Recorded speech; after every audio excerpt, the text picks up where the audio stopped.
어떤 완성품이 나올 거라는 그냥 스스로에 대한 믿음과 관객분들에 대한 믿음, 이걸 알아봐 주시지 않을까라는 믿음이 있었거든요. 그래서 그 두 개를 가지고 작업을 했던 것 같습니다.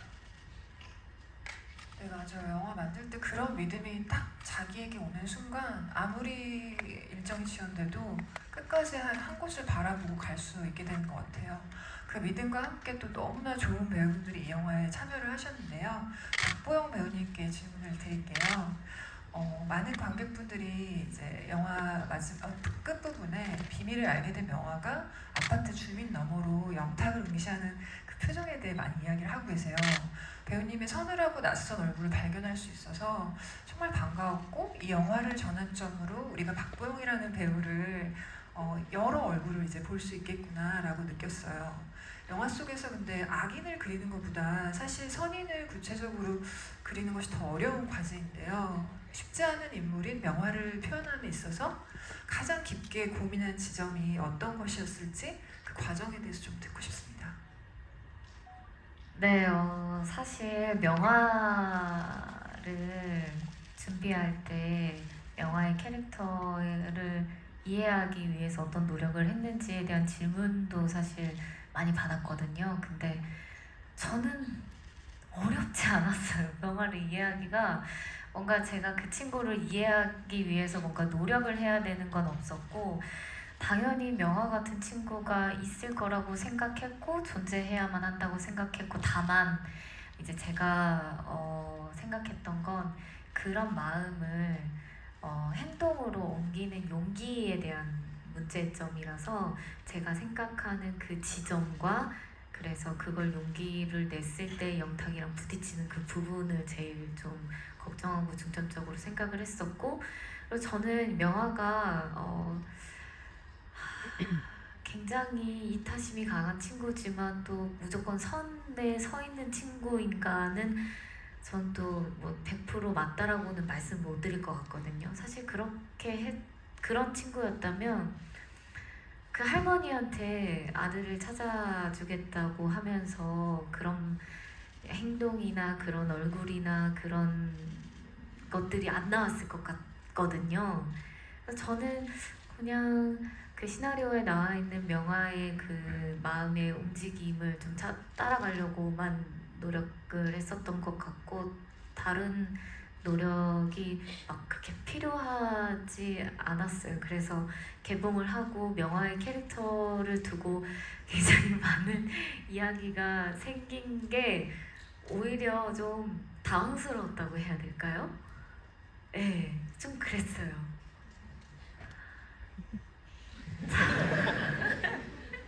말씀해 주셔도 괜찮습니다. 네. 그리고 제가 생각했었을 때 명화는 사실 어딘가에 이제 좀 약간 기대고 민성이가 해온 모든 것에 좀 기대는 캐릭터로 봐주시는 분들도 간혹 계시는 것 같기는 한데, 그러니까 제가 봤던 리뷰 중에 민성이가 너를 위해서 그렇게 노력을 하고 밖에서 그렇게 고생을 하는데 너의 그 행동 때문에 이런 사다리를 난 게 아닌가, 뭐 이런 얘기도 있었는데, 사실 제가 민성이랑 얘기를 하면서 명화가 내가 받는 보급품으로도 충분하다는 대사를 해요. 근데 그게 움직이고 뭔가를 하면서 이게 대사가 좀 후루룩 지나가서 조금 그런 게 표현이 조금 덜 됐을까라는 생각이 들기는 하더라고요. 근데 명화는 자기의 힘으로도 충분히 할 수 있는 친구였다는 거를 기회가 되면 꼭 집어서 말씀을 드리고 싶었어요, 사실. 정말 공감하고요. 그리고 사실 명화가 간호사로서 그 주민들을 치료하고 계속해서 노동을 하잖아요. 그런데 아무래도 사실 여성의 돌봄 노동이라는 것이 간과되거나 아니면은 비가시화되는 그런 상황으로 인해서 사실 그것이 더 잘 보이지 않았던 거 아닐까라는 생각이 들었어요. 그래서 지금 대사에 대해서도 말씀해 주시니까 굉장히 명료하게 다가오고요. 관련해서 또 엄태호 감독님도 이어서 말씀해 주실 것이 되게 많을 것 같아요. 명화 캐릭터에 있어서도요. 보호명께서 말씀하신 것처럼 사실 명화는 단순히 굉장히 단선적인 선한 캐릭터가 아니라 그 할머니를 막 추궁하는 그런 부분이라던가 독인처럼 끝까지 저항을 하지는 못하고 어느 정도 이러지도 저러지도 못하는 부분이 있는데 사실 저도 이 세상을 살아가는 사람으로서 사실 독인보다는 명화처럼 불균질한 것을 안고 가는 그 긴장감 속에서 일상을 살아가는 어떤 직업인으로서 되게 공감을 많이 했었어요. 그 부분에 있어서 감독님께서는 아마 명화 캐릭터와 관련한 많은 의견들을 캐릭터 구축하는 과정에서 이미 많이 예측하셨을 것 같은데요. 현재 한국사회와 연결해서 명화 캐릭터에 대한 다양한 의견에 대해서 감독님이 혹시 또 덧붙여 말씀해 주시고 싶으신 것이 있을까요? 이 아파트 황궁 아파트를 설정할 때 한국의 아파트의 역사를 공부하다 보니 한국이 가장 빠르게 발전했던 시기랑 아파트가 많이 만들어진 시기랑 겹친다는 걸 알게 됐고 그 시기에 가장 발전을 할 때 뭔가 생활 패턴이라고 해야 될까? 그게 남자는 밖에서 일하고 아내는 안에서 집안일을 하는 가부장적인 어떤 그런 생산활동이라고 해야 되나? 그게 가장 뭐라 해야 될까? 가장 효율적인 것이라고 생각되는 패턴으로 온 것 같고 그런 것들을 좀 여기서 표현하고 싶었어요. 이 아파트가 자리 잡는 과정에 군필자 중심으로 나가서 먹을 걸 구해오는 방범대 그리고 그것이 점점 계급화되는 과정을 보여주고 싶었고 그러다 보니 밖에서 무슨 일을 하는지 안에서는 무슨 일이 있었는지 서로 점점 모르게 되고 이런 과정 속에서 명화도 되게 답답했을 거라고 생각했어요. 그러니까 민성이가 밖에서 뭐를 하고 있는지 모르는데 뭔가 안 좋은 일을 하는 것 같고 그러다가 이제 그런 말을 들었을 때 비로소 답답했던 것을 좀 뚫고 내가 움직여야겠다는 생각을 그때 비로소 하는 것이 아닐까라고 생각했거든요. 그러니까 그전에는 사실 명화를 보면은 예를 들면은 짧은 장면이지만 황도 먹는 장면에서 민성이가 이렇게 먹여주고 나서 명화가 같이 먹자고 하잖아요. 근데 그냥 이번만 우리끼리 먹자라고 했을 때 훈훈하죠. 그렇게 하는 인물이었던 거예요. 그러니까 그 정도 뭔가 말은 하지만 이 어떤 규칙 안에서 용기를까지는 내지 못하는 그러니까 뭐 예를 들면 또 저기 반성의 장면에서도 질문까지는 던지지만 사실은 그 뒤에 더 나아가지 못하거든요. 그러니까 그 정도의 어떤 뭔가 평범한 사람인 거죠. 그러니까 악의 평범성이라는 말이 있듯이 악의 선의 평범성이라는 좀 느낌으로 생각했는데 그래서 그랬던 인물이 그 답답하게 뭔가 바깥에서 무슨 일이 있었는지 모르는 답답함을 막 가지고 있다가 남편을 위해서 움직이기 시작하니까 그게 막 뻗쳐나가기 시작하고 그게 집착이 되고 방법이 그거밖에 없다라고 생각하고 이런 황궁아파트 가치관 안에 갇혀있는 인물이라고 생각했어요. 그래서 이거를 깨야만 내 남편을 지킬 수 있다. 그런 어떤 흐름으로 이 영화를 만들었던 것 같습니다. 네, 감독님하고 배우님 설명 정말 감사드리고요. 사실 진짜 이 한국아파트라는 어떤 공간, 이 그물망 안에서 정말 선인도 악인도 없이 약간 회색지대에 많은 캐릭터들이 있고 그것이 되게 이 영화를 더 매력적으로 만드는 요인 같아요. 이번에는 박지우 배우님에게 질문 드리고 싶은데요. 박지우 배우님의 전진을 지켜보며 늘 말할 수 없이 먹먹한 마음인데요. 배우님은 힘겹더라도 자신의 목소리를 갖고 나아가는 역할들을 늘 맡아오셨고 이번 영화에서도 어른들의 세계에 굴하지 않는 소녀 혜원을 연기하셨는데요. 너무 초롱초롱하게 보고 계시네요. 대선배들과 연기하면서도 자신의 몫을 기어이 해내시는 걸 보고 정말 감탄했고 그 용기가 어디서 나오는지 그리고 중학교 때부터 쉬지 않고 연기를 하셨는데요. 그때 첫 마음과 지금의 마음은 어떤 무늬로 변화하셨을까요? 막 변화한 건 없는 것 같아요. 제가 이제 제 마음가짐이나 태도나 마인드나 이런 거는 그때나 지금이나 절대 변화는 없고 오히려 더 책임감이 생겼는 것 같아요. 그리고 이제 중학교 때는 막 내가 이거를 꼭 진로로 연기를 직업으로 할 거야 뭐 이렇게 한 건 아니지만 이제 어쩌다 보니 많은 작품을 접하게 됐고 정말 연기를 평생 하고 싶다라는 생각을 제가 갖게 됐으니까 그만큼 연기에 대해서 더 깊게 생각하게 된 것 같아요. 그리고 이제 현장에서는 항상 드는 생각이 이제 이 감독님과 선배님이랑 스태프분들한테 패기치지 않고 내 몫을 잘 해내야지 항상 이런 마음을 가지고 있는 것 같아요. 용기는 아직 없어요. 그냥 이제 선배님들이 이제 명령기로 저를 덮어주시고 또 감독님과 이제 연출, 편집 이런 힘으로 다 살려주신 것 같아요. 또 보라 감독님 콩깍지일 수도 있어요. 이거는 그쵸? 겸손하게 말씀해 주셨는데 극 중에서 영탁이 혜원이 집을 찾아왔을 때 그 이병헌 배우님의 무시무시한 그 에너지에도 불구하고 완전히 대등하게 그 배우님과 연기하시는 모습을 보면서 되게 감탄했어요. 네. 근데 그게 이제 카메라가 돌아가니까 연기는 해야 되는데 실제로는 병원 선배님 눈만 봐도 떨렸죠. 저는 그때 다리는 후덜덜 떨고 있고 이제 얼굴은 연기하고 있고 그렇게 했던 것 같습니다. 병원 선배님이 눈만 봐도 좀 무서워요. 너무 힘들었어요. 그래가지고 감독님이 저한테 그 사진 보내주셔가지고 얼마 전에 제가 그 당시 핸드폰에 배경화면에 했던 거를 다시 보내주시더라고요.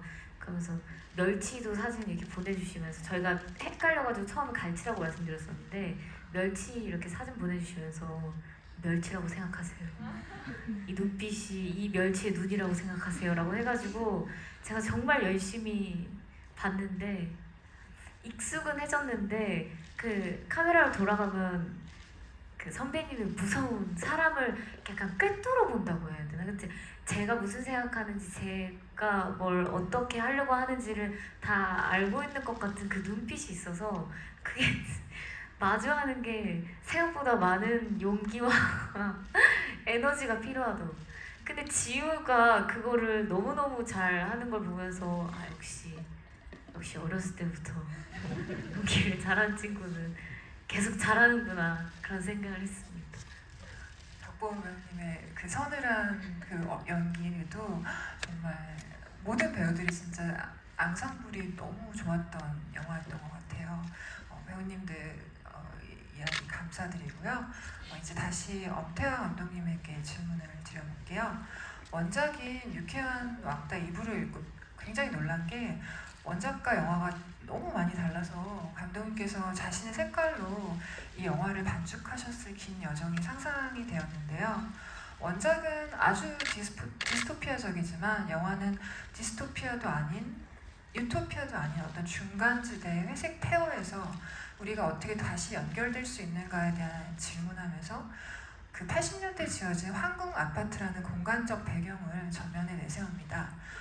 감독 아피차퐁 위라스타쿨은 그의 영화에 반복적으로 나오는 장소인 정글숲이 자신 영화의 제3의 캐릭터다라는 말을 한 적이 있는데요.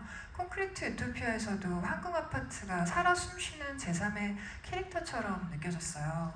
이 영화를 본 한국인들은 모두 다층적인 겹에서 아파트에 얽힌 복잡한 기억과 감정들을 소환할 것 같은데요.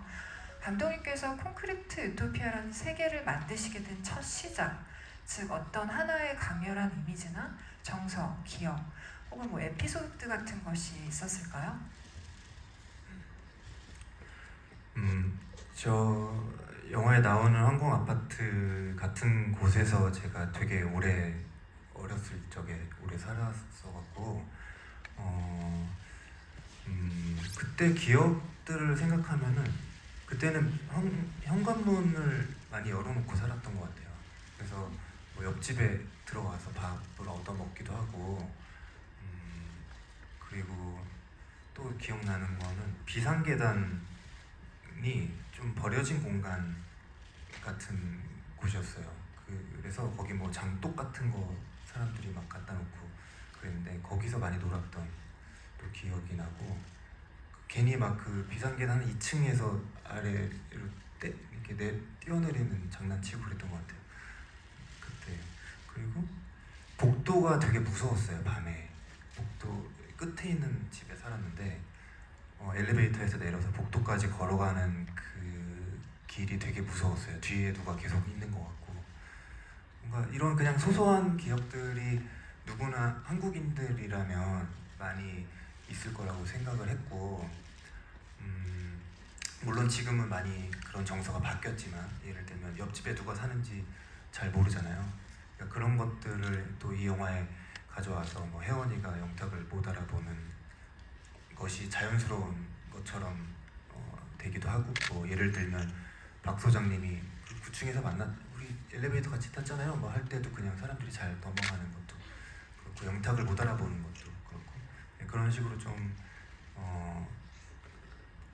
가져다가 좀 쓰려고 했던 것 같습니다. 기억들을.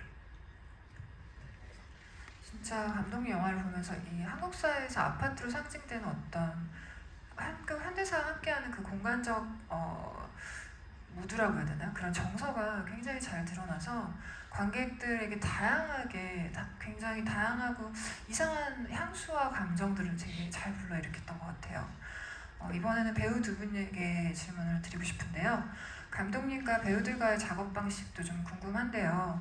인터뷰를 찾아보니까 배우분들에게 자유를 많이 주시면서도 정확한 방향을 제시해 준 것 같았어요. 감독님께서는 배우분들에게 리허설 순간을 최종 테이크로 사용하신 적도 있고 또 그 30명 넘게 이렇게 나오는 반상회 씬 같은 경우에는 배우분들에게 모두 주민 역을 맡은 배우분들에게 밤에 전화를 돌려가면서 디렉션을 주셨던 그런 일화도 들었었는데요. 들어보니까 뭔가 너무 개입하거나 간섭하지 않으면서도 결국은 굉장히 세심하고 정확하게 디렉션을 주신 것이 아니었을까라는 생각이 들었어요. 두 배우님들께서 감독님이 주신 디렉팅 방식 중에서 인상 깊었던 순간이나 지점이 있었다면 나눠주실까요? 멸치 아니에요. 멸치 아니고 테이크를 계속 다시 가시는데 이유를 몰라요. 그래서 생각보다 힘들었어요. 이제 와서 하는 말이지만 지금 들으셔서 놀라실 텐데 그러니까 감독님도 저도 저의 낯선 얼굴과도 명화에 대한 게 분명히 머릿속엔 있는데 그걸 제가 표현을 하잖아요. 이게 글에 있었던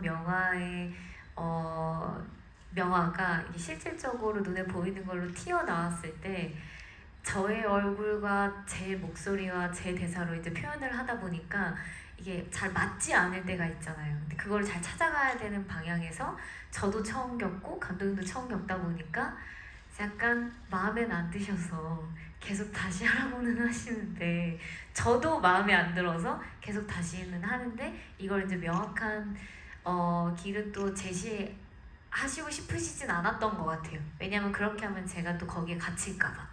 그래서 은근히 이렇게 몰아갔다고 해야 되나? 제가 너무 이쪽으로만 안 가게 아니 이쪽은 아닌 것 같은데 약간 이쪽인 것 같은데 우리 이쪽 방향으로 한번 가보지 않을래? 에 이제 약간 제안과 권유로 제가 이렇게 가다가 찾을 수 있게끔 그래서 초반에는 어떤 걸 원하시는 걸까 되게 고민을 많이 하다가 늘 영화는 끝나고 다 같이 저희 오늘 했던 그 영상을 보잖아요. 그러면 이거를 위해서 이 얼굴과 이 대사를 위해서 나를 그렇게 몰고 가셨구나 깨닫고 매일매일 갔었던 기억이 납니다. 고단수신데요. 저는 기억이 잘 네. 왠지 저 대학원 때 그 연출 연기, 그러니까 배우들 연기를 연출 지도하는 수업을 들은 적이 있었는데요. 그때 비슷하게 답을 감독은 어차피 알고 있지만 모르는 척하고 끝까지 모르는 척하면서 질문을 던지고 그 목표에 배우들이 오게끔 인도만 해라라는 그런 지시가 있었어요. 그게 연상이 되네요. 네. 네, 지우 배우님은 어떠셨어요? 저는 그냥 진짜 감독님께서 자유롭게 카메라 앞에 이렇게 등 떠밀어 저를 등 떠밀었고, 그리고 지금 말씀하시는 것처럼 조곤조곤하게 이게 혜원이 서사나 이런 걸 이렇게 말씀을 해주세요. 그리고는 이제 한 걸음 뒤에서 약간 지켜보시는 듯한 느낌으로 그냥 그러고 있으면 전 연기를 했죠. 네. 근데 저 감독님이 하신 말씀 중에 이제 혜원이는 툭 건들면 터질 것 같아, 시한폭탄 같다라고 말씀해 주셨어요. 그래서 그거를 계속 생각하면서 연기를 했던 것 같아요. 네. 네, 배우분들 연기가 다 너무 입체적이었고 그 뒤에서 감독님께서 되게 많은 소통이 있지 않았을까라는 생각을 했었는데 이야기 들려주셔서 감사드리고요. 이제 다시 또 감독님에게 질문을 드릴게요. 장면마다 연출 방식이 무척 탁월한데요. 특히 뭐 많은 분들이 좋아하시는 그 영탁의 아파트를 부르는 장면이 저도 너무 소름 끼치게 좋았어요. 딱 이런 표현을 해야만 좀 와닿을 것 같은데 정말 소름 끼치게 좋았는데요. 기묘한 그 풍경을 와이드샷으로 무시하는 것이 정말 좋았는데요. 그 장면 외에도 정말 많은 장면들이 잘 고안된 오페라를 보는 듯한 그런 느낌이었습니다. 아마 이 자리에 영화과 학생분들이나 영화 감독을 좀 꿈꾸시는 분들도 계실 거라 생각이 드는데요. 연출, 미장센 이런 모든 것을 계획함에 있어서 감독님만의 어떤 준비, 작업 방식에 대한 철학이나 뭐 노하우 같은 것들 나눠주시면 감사드립니다. 일단 저는 콘티를 정말 디테일하게 짜고 그거대로만 찍는 편인데요. 그러니까 현장에 여러 가지 변수들이 항상 많은데 그 변수들에 막 이렇게 즉흥적으로 바로바로 대응할 만큼 뭔가 순발력이 있는 편이 아닌 것 같아요. 그래서 그 콘티를 정확히 짜놓고 그 안에서 그 그림을 뽑아내기 위해서 되게 노력을 하는 것 같고요. 그렇게 작업하시는 감독님의 연출부를 하다 보니까 또 그런 게 흡수된 것 같기도 해요. 그러니까 영화를 만드는 과정은 이렇게 가는 거구나를 좀 당연하게 생각하고 작업을 해왔어서 그런 것도 있는 것 같고, 그리고 사진을 정말 많이 찾는 편이에요. 그래서 사진이나 뭐 어떤 책에 있는 글귀나 이런 것들을 계속 모아갖고 그 얘를 제 뇌를 이렇게 꺼내서 볼 수 있게 해놓는 게 좀 중요하다고 생각하는 것 같아요. 그래서 그거를 가끔 가다가 중간중간 한 번씩 꺼내서 다시 한번 보면은 애초에 생각했던 좀 잊어버렸던 것들이 다시 들어오기도 하고, 그리고 이번 작품의 콘티를 짤 때는 조영래 촬영 감독의 공이 되게 크다고 생각해요. 그래서 저는 그러니까 되게 좋았던 건 뭐냐면 보여줘야 될 것과 안 보여줌으로써 생기는 효과에 대해서 좀 많이 공부가 됐던 작품인 것 같아요. 그래서 예를 들면 그 아까 말씀하셨던 아파트 노래 부르는 장면도 보통 같으면은 이병헌 배우님을 찍으면서 저희는 카메라가 2대 있었으니까 당연히 한 대로는 이쪽에 있는 그 주민들 사이에 있는 보영 씨나 서준 씨를 찍는 게 조금 당연한 일이었을 텐데 그렇게 하지 않을 수 있었던 것은 그 A캠으로 이병헌 선배님을 잡고 이렇게 가까이 들어갈 때 그것을 너무 잘 포착해 준 것 같아요, 카메라가.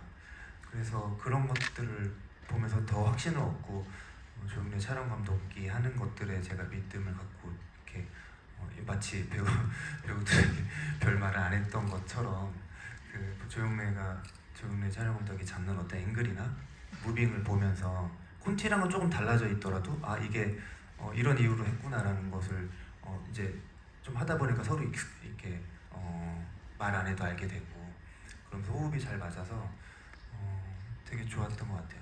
그 촬영 감독과의 또 협업이. 네, 감독님께서 말씀하신 것처럼 연출할 때는 정말 보여주지 않음으로써 더 보여지게 되는 그런 방식들이 있잖아요. 그래서 저도 콘유에서 굉장히 그런 장면들에서 더 매력을 느꼈던 것 같아요. 뭐 미장센, 뭐 카메라 연출도 그렇지만 사실 이 영화가 생략된 것들이 굉장히 많은데 특히나 재난 이후를 다루고 또 왜 이런 재난이 일어났는지에 대한 언급이 생략이 되어 있는데 그런 방식들도 되게 흥미로웠었어요. 이왕 생략된 것에 대해서 이야기를 나누고 있으니까 그 부분에서 또 질문을 드려보고 싶어요. 연출 방식도 그렇지만 사실 시나리오상에서도 과감히 생략된 것들에 대해서 좀 이야기를 나눠보고 싶은데요. 아까 말씀드린 것처럼 재난의 이유가 나오지 않는 거라던가 또 원작과 지금 영화에서도 생략된 그런 과정들이 좀 있는데 그 부분에 대해서 좀 질문을 드려볼게요. 원작에서는 많이 나왔던 식사 장면이 나오지가 않더라고요. 대부분 뭐 전쟁이나 재난 영화를 보면 좀 식사 씬이 좀 부각이 되기도 하는데 전 좀 그게 흥미로웠었어요. 그래서 마지막 주먹밥 장면을 위해서 아껴두셨을까 이런 생각도 들었었는데요. 뭐 그런 식사 장면의 생략이라던가 또 원작에서는 아파트 아주머니들도 프라이팬을 들고 사냥하러 가시는데 영화에서는 또 다르게 연출이 되는데 아까 말씀하신 것처럼 뭐 그런 역할 분담 예전의 역할 분담에 대한 그런 의도가 있으셨던 것 같은데요. 그 이러한 차이 원작과 영화의 차이와 생략에 있어서 감독님만의 더 그런 결정 배경이라던가 상세한 이야기들을 좀 들어보고 싶습니다. 제가 웹툰을 보고 가장 매력을 느꼈던 게 유쾌한 왕따의 이부인 유쾌한 이웃에서 배경이 이런 포스트 아포칼립스물을 다루는데 배경이 아파트라는 게 가장 흥미로웠었거든요.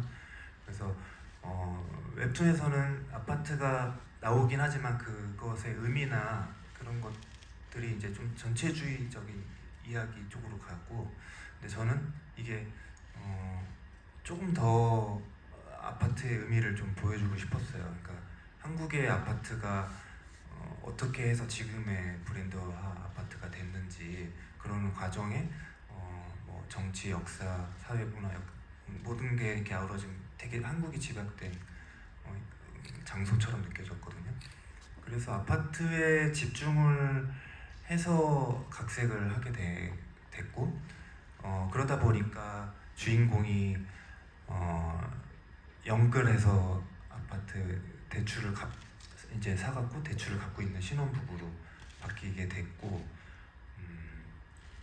뭔가 그런 식으로 그 아파트에 집중해서 뭔가 격가지들을 쳐내고 더 넣을 것 넣고 이렇게 작업을 했던 것 같고요.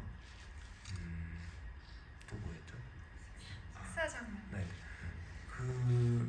그것은 그 말씀하신 것이 저도 맞는 것 같고 그 밥이 딱 하얀색 모락모락 김이 나는 밥이 나왔을 때, 그러니까 앞서 잔치 장면에서는 고기를 먹잖아요. 남의 살이 이렇게 맛있다 막 이러면서 막 고기를 먹는데 그게 남의 살을 먹는 장면과 마지막에 하얀색 밥을 먹는 장면이 좀 대비됐으면 좋겠다는 생각을 했고 그 하얀색이라는 것이 또 영화에서 의미하는 것들이 있는데 뭔가 흑백 논리를 표현하고 싶었던 그 바둑알에서 흰색이 그런 뭔가 뭐랄까 안 좋은 쪽을 선택하는데 흰색이 계속 나오고 영탁이 살해를 할 때도 흰색으로 살해를 하고 그랬는데 그게 마지막에는 하얀색 밥으로 딱 표현됐을 때 같은 색이지만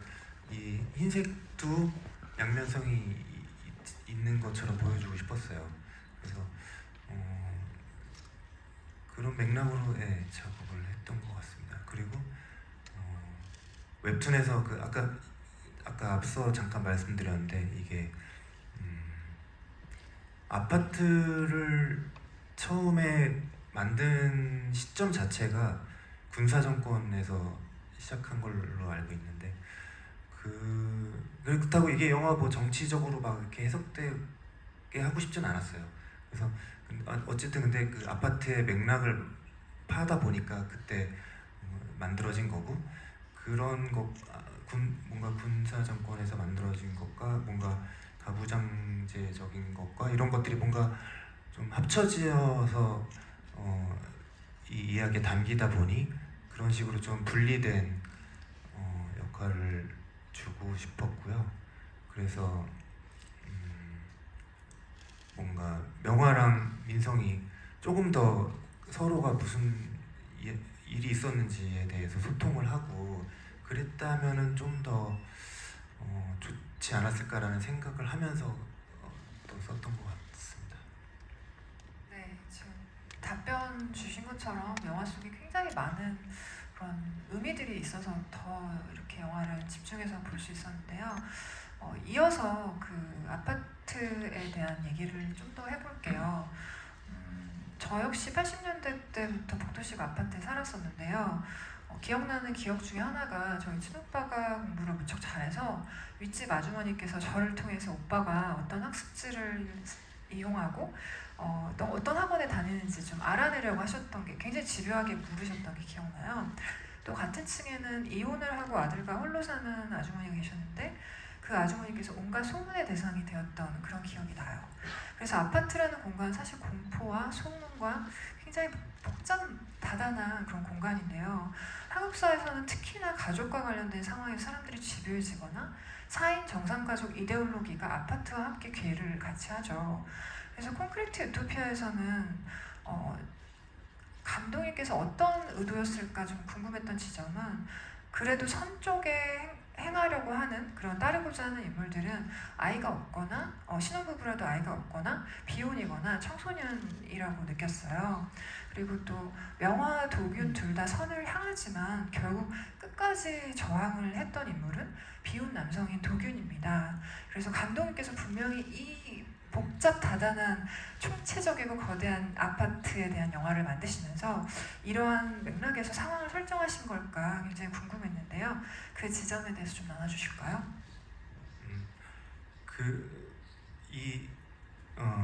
도균이 뭐 귀여운 남성이고 명화가 뭐 신혼부부이고 뭐 이런 것에서 먼저 시작한 건 아니고요. 그러니까 의미에서 시작한 건 아니고 그냥 이런 극단적인 상황에서 조금 더 선택의 폭이 넓어질 수 있는 인물들일 거라고 생각했어요. 왜냐하면은 자기가 먹여야 할 가족이 많으면 많을수록 그런 선택에서 조금 보수적이 되고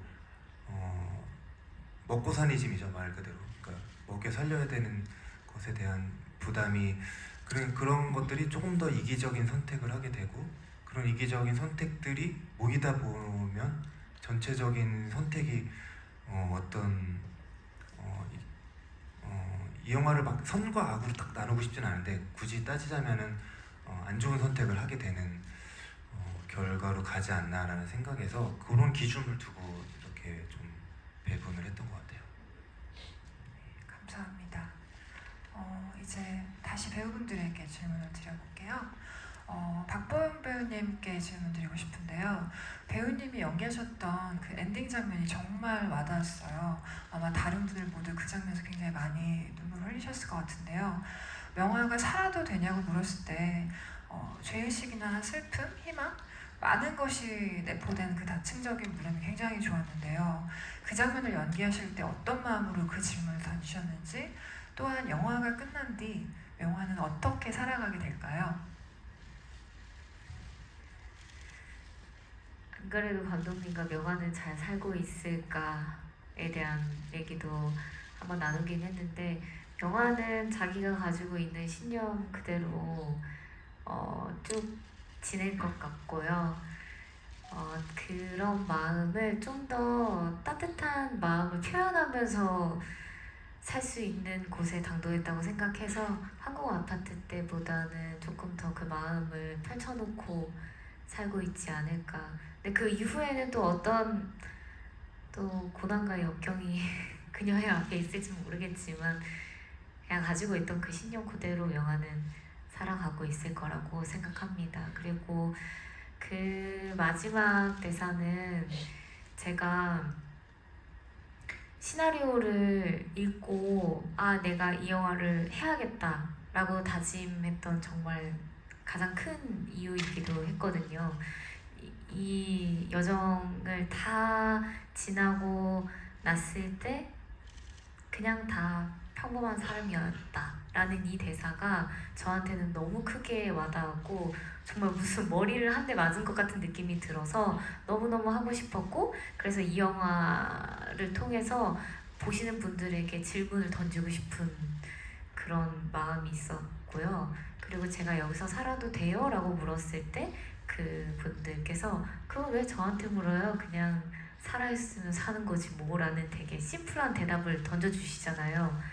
근데 저는 그거를 계속 읽고 반복하다 보면 그 감정에 또 익숙해질 것 같아서 그 뒷부분은 되게 많이 보지 않고 생각하지 않으려고 노력을 했다가 그날 이제 찍는 날 그분들이 해주시는 온도에 맞춰서 연기를 하려고 되게 생각을 했었는데 그 마지막 대사를 많은 관객분들이 함께 좋아해 주시는 것 같아서 쓴 건 제가 아니지만 제가 뿌듯해하고 있는 요즘입니다. 그 대사가 저도 정말 좋았는데요. 이제 엔딩과 관련해서 사실 그 명화가 당도한 그 공동체와 관련해서 감독님에게 또 질문을 이어서 해볼게요. 최근에 너무나 감동 깊게 읽었던 책 중에 루이스 하이드의 책 선물이라는 책이 있는데요. 그 책은 이제 예술과 삶에 대한 책인데 그 작가가 예술가들의 창작 과정이나 혹은 삶 자체를 인디언들의 선물 경제에 연결지어 설명을 해요. 선물 경제라는 것은 한 사람이 준 선물이 받은 사람의 자본이나 소유가 되지 않고 받은 사람이 그 선물을 다시 다른 이에게 선물하면서 마치 수건 돌리기처럼 한 사람의 손에서 다른 사람의 손으로 이동하며 순환되는 과정의 경제를 선물 경제라고 하는데요. 그래서 작가는 대가 없이 주고받으며 소유하지 않는 선물 경제적 순환이야말로 인류를 지탱해온 힘이라고 해요.